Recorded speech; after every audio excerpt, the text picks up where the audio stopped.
അടുത്ത് ഇപ്പോൾ ഒരു കോടി രൂപയുണ്ട്, എനിക്ക് അടുത്ത വർഷം മോളെ കല്യാണം കഴിപ്പിക്കേണ്ടത്. അപ്പോൾ എനിക്ക് കൃത്യമായിട്ട് ഡേറ്റും അറിയാം. FD ഇട്ടാൽ മതി, അത് തുടരുത്. സ്റ്റോക്ക് മാർക്കറ്റിൽ ഇട്ട് കഴിഞ്ഞാൽ എങ്ങനെ അടുത്ത കല്യാണത്തിൻ്റെ ടൈമിൽ 20% അടിയിലാണെങ്കിൽ എന്ത് ചെയ്യും? അപ്പോൾ വി ആർ ഇൻ ട്രബിൾ. അന്നാ എനിക്ക് എൻ്റെ മോളുടെ കല്യാണം നടക്കാൻ പോകുന്നത് 10 കൊല്ലം കഴിഞ്ഞിട്ടാണ്. അത് FD ഇട്ട് വെക്കണമെന്നില്ല, നേരെ മാർക്കറ്റിലിട്ടോ. അങ്ങനെയാണെങ്കിൽ ഈ 1 കോടി ഇട്ടാൽ മതി, അതിൻ്റെ ലാഭം കൊണ്ട് കല്യാണം നടത്താം. ലാഭം കൊണ്ട് മാത്രം, ക്യാപിറ്റൽ നിങ്ങളുടെ കയ്യിൽ വയ്ക്കാൻ ചെയ്യും.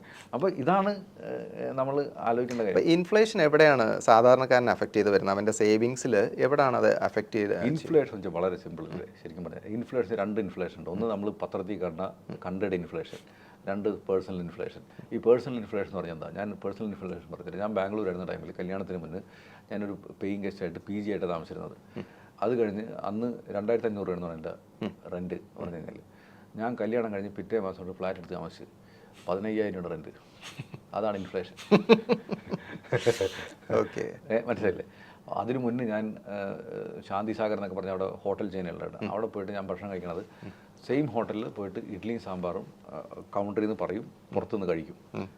വൈഫിനായിട്ട് പിന്നെ പോയപ്പോൾ ആ സെയിം ഹോട്ടലിൽ തന്നെ സെയിം ഇഡ്ഡലി സാമ്പാർ വൈഫ് പറഞ്ഞ് അവിടെ നിന്ന് കഴിക്കാൻ പറ്റില്ല, അകത്ത് കയറി കഴിക്കണം എന്ന് പറഞ്ഞു. AC റൂമിലിരുന്ന് കഴിച്ചു. ഇഡ്ഡലിയുടെ വില മാറി. That's called inflation.